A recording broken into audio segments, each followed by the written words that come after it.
Welcome to Links and Locks, Action Network's golf betting podcast presented by Bet365. I'm your host, Andy Lack, and I'll be joined alongside Action Golf contributor Tony Sartori for these Best Bets episode. And just like Jason and Ben have done the last couple of years, Tony and I will play 18 holes today before giving our 18 favorite picks for this week's tour event, the Masters. Before we dive into this week's episode, a reminder that the Links and Locks podcast is presented by Bet365.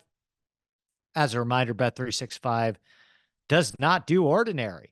That's why you get more boosts with them than with anyone else every day. They power up the odds on hundreds of bets to give you a chance to win more. Bet365 boosts specific markets, your winnings, and even parlays, and they don't stop there. Keep an eye out for their biggest and best odds with the incredible Super Boost. Check out the boost and see why it's never ordinary at Bet365.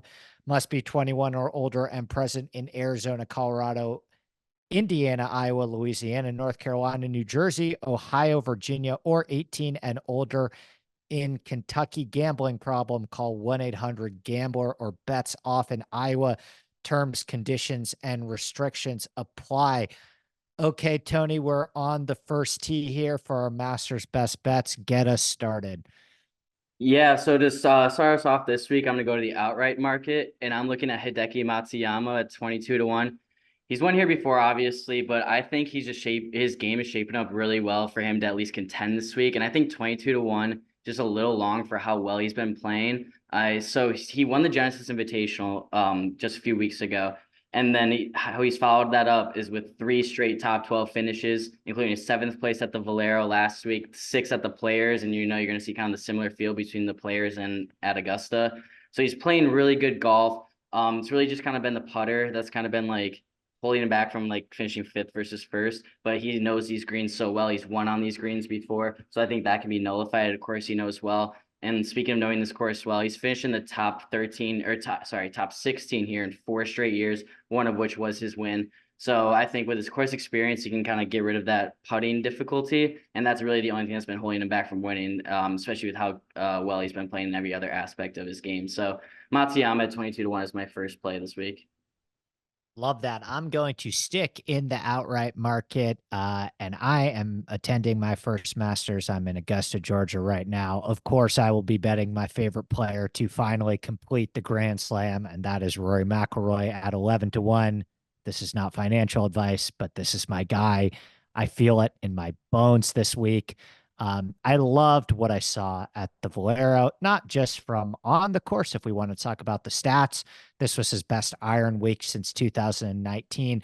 There is a massively strong, tremendous president of players hitting their irons incredibly well heading into the Masters. You got that spike iron performance from Rory last week at the Valero, but also the off the course stuff. I like how he's not getting into Augusta until Tuesday night. I like how he's not playing the par 3 contest. I like how he's not the biggest storyline or the favorite this year. I like how all the attention is on Scheffler, and I like the way he's talking.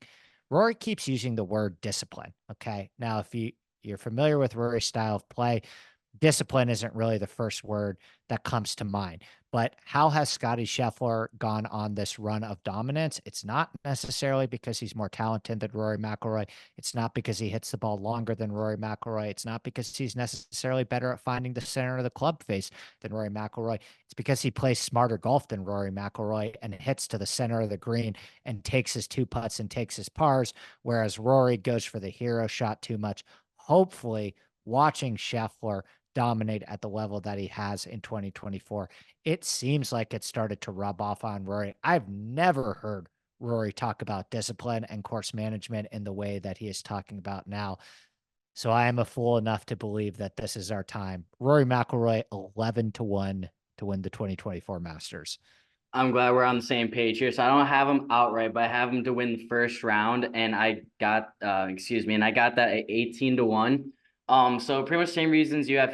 I really like his attitude and how he's been talking this week, which you just kind of highlighted. But also, we know the struggles that started for this season for him, and I think that 2nd place finish last week is exactly what he needed to, like get his head back straight. You know what I mean? Because when he is playing right, he is a top 5 golfer in the world. I'd probably put him 3rd. Like, he's one of the best players in the world when he's just got to get out of his head sometimes. And I think with all the distractions that were going on over the past year with Liv and him being on the board and then leaving the board, there's just so much going on in Rory's life off the course that I think held him back and is the reason why we saw those struggles to begin this year. I think now he's getting back into the competitor mindset. We saw it last week with, I said second earlier. I'm sorry, he finished third at the Valero, but top three either way. I think he's going to use that to catapult that performance to catapult him back into, a contending guy at the majors and a major champion. The green jacket's the one thing Rory hasn't done, and I could see that finally being the case this year, but I'm going to do the first round market.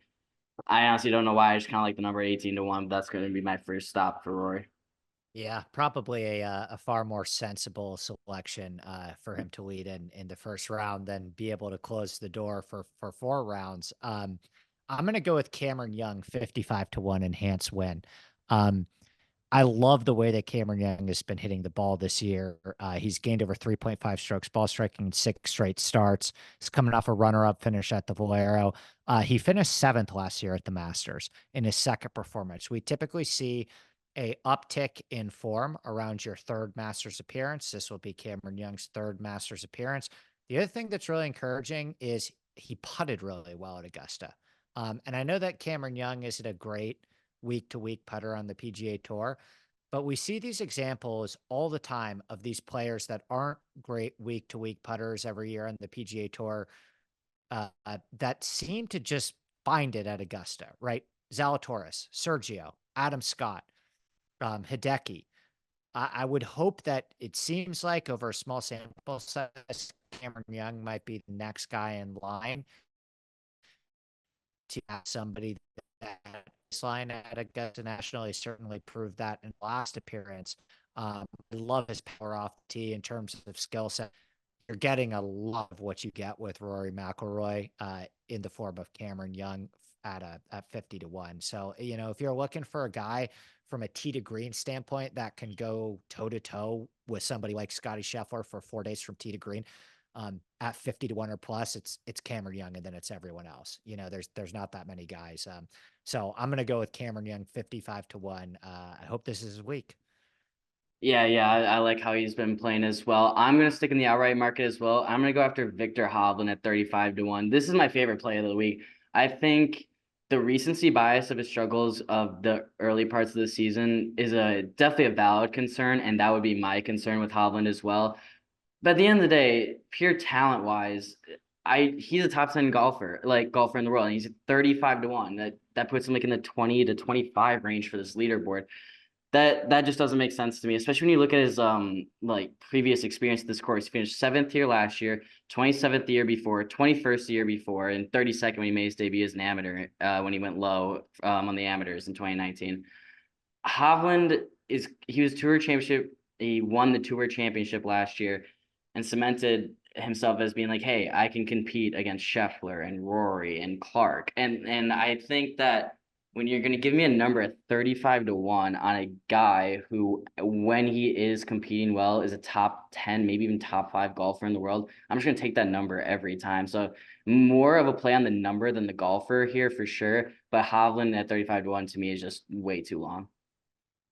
I like that a lot as well. I think Hovland, the pendulum has swung way too far on a guy that we were talking about, the best player in the world, just a couple of months ago. And he's actually surprisingly chipped pretty well, better than you think at Augusta. I'm going to go into the top 10 market, go with Tony Finau plus 320, top 10.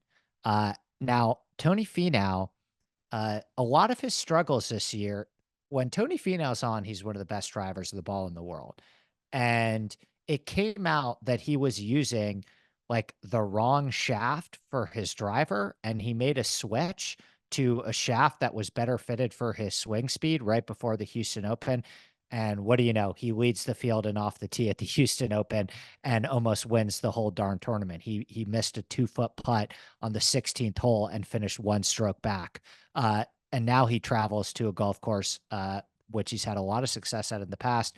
He's had a lot of major success in general. He has showed up in these majors before, particularly like cashing top 10s and top 20s. I think the new driver on Finau is something to pay attention to. he had it for that 1 week in Houston, and he almost won the tournament. So if you're getting caught up in Finau stats that you're not getting that excited about from the beginning of the year, just keep in mind that he was using the wrong driver.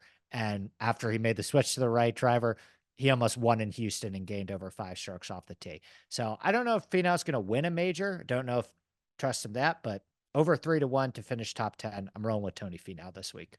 I love that play a lot. And yeah, the driver story is actually pretty crazy. But so I'm gonna go back to the outright market, and this is gonna be kind of like the Hovland play where I think the number is just off, and that's gonna be on Matthew Fitzpatrick at 45-1.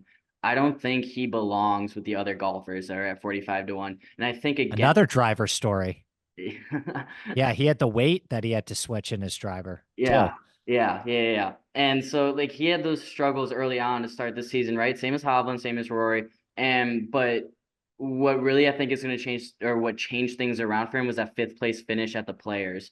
And again, that's a field that's going to be comparable to this week. He followed that up with 10th place finish at Valero. So I think his game is back. He's been putting the ball really well. His iron play, is solid. It always is. He's a very smart guy. He knows how to kind of game plan and approach golf courses. And we saw that last year when he finished 10th at the Masters. He's shown that he can gain strokes pretty much in every category across the board when you look at his history at the Masters, and that's why he's finished 10th and 14th the last 2 years here. I just think the number's off on Fitzpatrick. He's a better golfer than 45-1 would indicate, so that is where I'm going to go in the outright market. I am going to take us back to the top 10 market and roll with Shane Lowry plus 350 top 10. I love the way that Shane has played this season. Reports are that we're going to get some pretty wet and windy conditions, at least on Thursday and Friday. I'm looking at it right now. We're going to get a ton of rain Wednesday night, and that's going to bleed into Thursday morning as well. It's going to be super. We're going to get a tough wind for Augusta National as well on Thursday and Friday. Those are the kind of conditions that suit Shane Lowry, in my opinion. He's one of the best Open Championship players that you'll ever find. He's got a great resume at Augusta as well. And he scared the leaderboard a lot this year. Like, his driver has been one of the best on the PGA Tour all season. I love the way he's playing. I trust his form in majors. I'm going to go with Shane Lowry plus 350 top 10. Once again, we're on the same page, and I actually have him top 5 at 9-1. Shane Lowry, whenever a major is coming up, he's like one of the first names I look at, as like, it's incredible how in his career he just elevates his game so much when playing at major championships versus how he performs elsewhere. And I just like him a lot this week. He finished 3rd here just 2 years ago. He gained strokes in every single category across the board besides the approach. But I think his approach game has been super dialed in recently. So if that was the one thing holding him back recently from winning, or at least not even, you don't have to win for a top 5, but like holding him back from getting into like that category, that has definitely been figured out. He's been amazing on the approach this season, especially in the last 3 tournaments. And how did he finish at those? He finished 19th at the Players, 3rd at the Arnold Palmer, and 4th in Puerto Rico. So the results are there because of this strong approach game, and it's been really dialed in. And when you look at how that was the only thing that's maybe the reason he even didn't put on a green jacket recently, then yeah, I think it's worth taking a shot for him to at least finish top 5 at 9-1. I am going to go into the top 20 market and go with Sahith Theegala plus 140. I thought this was just too high of a number on Sahith. And I mean, top 20 may be a little conservative. I think Sahith has a real chance to contend at this golf tournament. I just could not believe that I was getting plus money on him for a top 20. He finished 9th last year as a debutant. This is a great golf course for Sahith. I mean, any golf course that you like Jordan Spieth is a golf course that you should like Sahith, because he plays that same style of, yeah, he's a little wild off the tee. That's okay. These are the widest fairways in golf. He's got an unbelievable short game. The irons can heat up. He's a great putter. He's a great lag putter. And he's actually, for what it's worth, driving the ball a lot better. I don't even want to put him into that category right now as some wild driver of the ball, because he's been driving the ball some of the best he has in his entire career over the last couple of months in 2024. So I'm going to go with Sahith Theegala plus 140 to finish in the top 20. One of my favorite bets of the week. And that will transition me into one of my favorite bets of the week as well. This is a theme for me this week is clearly just buying low on players. I'm gonna do it once again in the outright market. Collin Morikawa was 50-1. I don't really That's just so absurd to me. So again, and I get it, like he's not been playing that great, and that's for sure. But it's any given week, especially when you're a guy like Collin Morikawa, if he has the tools to be one of the top golfers in the world. Are those tools working right now? No, but it just takes one, say he comes out firing on Thursday. It just takes one good round for a guy of that talent to like get back to his form. And why I think that can happen at Augusta is he finished 10th here last year, 5th the year before, 18th the year before. He has always played well here since he made his debut here in 2020. And what's most impressive, he's gained true strokes on every single metric, whether it's like approach, tee, around the green, putting, in every single appearance he's made at the Masters. I mean, that's insane. How well he's done just in every facet of the game when playing at Augusta. So if there's a course that he can, turn the tide around, I think it can be Augusta. So you're giving me Morikawa at 50-1. I'm gonna take it. Love that. Yeah, I think the pendulum has swung just a little bit too far on him as well. I'm going to go with Patrick Reed, top 20, plus 190. Regret to admit, I spent some time watching Doral this past weekend, the live event. I think whether you like live or not, when it comes to these majors, you got to pay attention to what's happening on what's happening over there, because you might be able to catch some value on some players and find out, is the perception off on them? How are they actually hitting the ball? Patrick Reed's playing great. His approach play last week was very solid. He's obviously putting great. And this is just one of those courses with him. Obviously, he's won here in the past, but he just knows, understands, raises his baseline on this course more so than, one of the highest in terms of raising his baseline from how he is typically week to week. Guess what you would say on the Live Tour now. He shows up at Augusta. He's been one of the best Augusta putters um, over the past like 2 decades, right? So anytime you can get Patrick Reed on these greens, I think he's a really safe bet to make the cut just because of the advantage that he has with his chipping and putting at this golf course. Add in the fact that he's actually hitting his irons pretty well. I'm not asking for a lot with the top 20. Remember, this is a field of 90, and only 75 of those guys, maybe 70, are even viable candidates. There's a lot of Stu Hagestad and Jose Maria Olazabal at the back of that field. So almost 2-1 on one of the best Augusta putters of all time to finish top 20, who's hitting his irons well too. Give me Patrick Reed at plus 190. That's gonna be a good transition because I'm gonna target a guy solely because of how hot his putter has been. But I'm gonna go Russell Henley, top 10 at plus 550. So he's been awesome on the greens recently, and that has directly led to some great results. He finished 4th at the Arnold Palmer, 4th last week in Texas. So we know sandwiched in between those two performances was a miscut, but that wasn't because of his putter. And I think with how good he's putting, he can sneak into that top 10, such a wide number at plus 550. The reason I don't want to play him any higher than that, like an outright or even top 5, is like if we get to Sunday and like he's paired with Rory, or it's like he's getting chased down by Brooks or Rahm, like I don't think he's going to fend off any of those guys if it's like a close knit leaderboard on Sunday. But I think he can be there on Sunday. And top 10, he finished top 10 here last year. He finished 4th. His putter's on fire. He gained true strokes in every category across the board last year en route to that 4th place finish. I just think at plus 550, it's definitely worth a dart throw for Henley to finish top 10. Like that. I'm going to go with little more of an unheralded player. I think this would surprise some, but he's plus 160 in the top 30 market. I think Chris Kirk is going to have a really good week. He's played well at the Masters before. He won at Kapalua. Now, why is that significant? Kapalua is probably the other golf course with the most grand sweeping elevation changes on the PGA Tour. There's a massive correlation between guys who have played well at Kapalua and Augusta.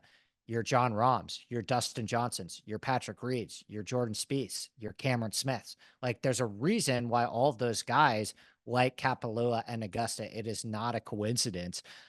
It is because those are the only 2 golf courses on the PGA Tour that are asking you to hit off side hill lies and add in this element of creativity and have these massively wide undulating fairways. So Chris Kirk plus 160 to finish top 30 again, basically asking him to beat like 60% of this, honestly, less than 60% of this field when you think about how weak the back end is. One of my favorite bets on the board, plus 160, top 30 on Chris Kirk. I love that play. There's so much like room for error there, and you can still get that at plus money. I like that a lot. I'm gonna go back to the first round leader market, and this is gonna be such a different trend for me than last week. Last week I threw 3 huge numbers out for the first round leader, and none came through unfortunately. So, but I'm going towards the top of the odds board this week in the first round leader market. I already went after Rory. I'm gonna go after the defending champion now, Jon Rahm at 20 to 1.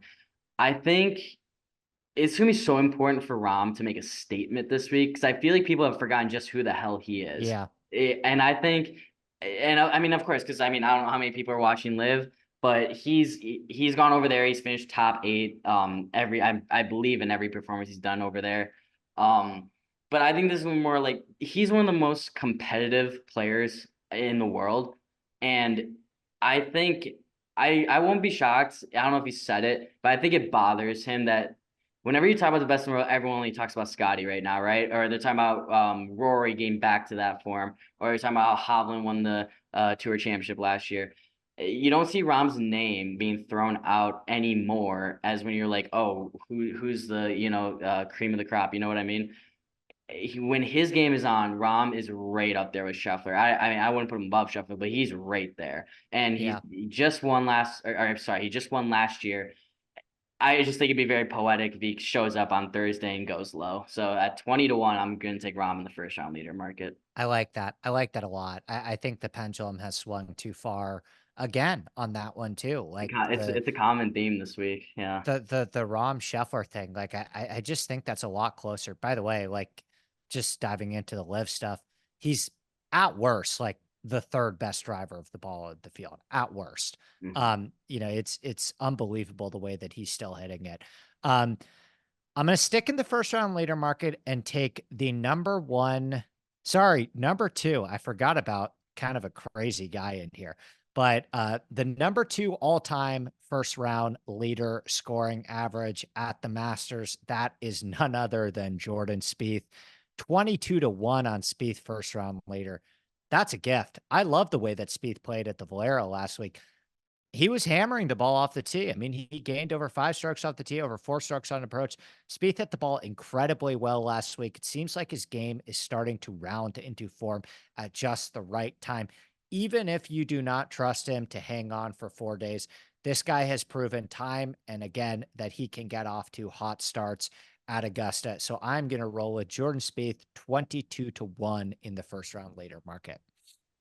Well, you made my job really easy to end my picks because I am literally on the same exact play, 22 to 1. Spieth, first round leader. I love when we're on the same page like that. And it's just like, again, I mean, I'm such a broken record today with like the buying low on guys. But like Spieth, what is he? How many times he finished top 3? Oh, he won the Masters once. But how many? He has like 6 top 3 finishes here. He dominates at Augusta. Yes, his game is not where it was when he was the best player in the world, but he just finished 4th here last year. So he's still a guy. Spieth is still one of the best players in the world. He just finished 10th last week. And I just think that, again, I could see him just coming out and making a statement on Thursday, going low. And at 22 to 1, I just like that. I'm just trying not to repeat everything you said, basically, but I'm on him for pretty much every reason why you just said. So 22 to 1 on Spieth, first round leader. I'm going to round us out with a fun little miss the cut bet on one of the tournament favorites, and I'll give the reason why. You can get 3 to 1 on Wyndham Clark to miss the cut. I will tell you why I think this is a good bet. First of all, 3 to 1, that's good odds. He's never played the Masters before. Second of all, Wyndham Clark, if you watch Wyndham Clark play golf, he likes to hit a giant high cut. Okay. Now I understand that we've seen over the years faders of, they always used to say at Augusta National, you need to draw the ball to win the Masters. And then you have guys like Jon Rahm and Brooks Koepka proving that wrong by hitting a tight little controllable fade. The difference between Wyndham's ball flight and those guys is Wyndham hits this giant high slinging spinny fade. And you go through the holes and like that just doesn't work on like you look at the new tee box on 2. I don't know how he hits the fairway on 2 with his natural shot shape. The tee shot on 13 has got to be really uncomfortable for Wyndham with like a giant high spinny cut. You add in the fact that I think because he's a really good lag putter and a good long iron player, I think he's gonna figure out Augusta over time. But I think there'll be a steep learning curve. I do. I think the first time he's gonna be a little confused about what to do on some of these tee shots, and it seems like it could be a bit of an uncomfortable golf course for Wyndham in terms of like his ball flight. So I am going to go with Wyndham Clark plus 300 to miss the cut. And that will do it. That'll do it for our best bets episode for the Masters. Before we get out of here, final reminder that the Wigs and Locks podcast is presented by Bet365. Bet365 doesn't do ordinary. That's why you get more boosts with them than with anyone else. Every day they power up the odds on hundreds of bets to give you a chance to win more. Bet365 boosts specific markets, your winnings, and even parlays, and they don't stop there. Keep an eye out for their biggest and best odds with the incredible Super Boost. Check out the boost and see why. It's never ordinary. At Bet365 must be 21 or older and present in Arizona, Colorado, Indiana, Iowa, Louisiana, North Carolina, New Jersey, Ohio, Virginia, or 18 or older in Kentucky.